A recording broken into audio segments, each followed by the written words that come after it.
አያጣ ሰው ኑሮት ልቤ። ሰላም ሰላም፣ ውድና የተከበራችሁ ቤተሰቦቻችን እንዴት ናችሁ?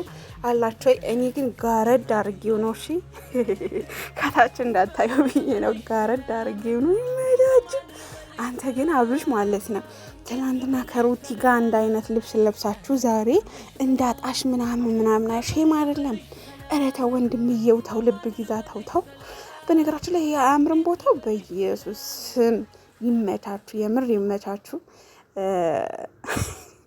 አንዳንዴ እኮ ማለት እኔ የምናገረው ነገር ነው የማጣው። እግዚአብሔርን አይደለ በቃ ይመቹኛል ሁለቱም ማለት ነው። አሁን እየተመቻቹልኝ ነው ማለት እንዴት ብዬ ልንገራችሁ? በማርያም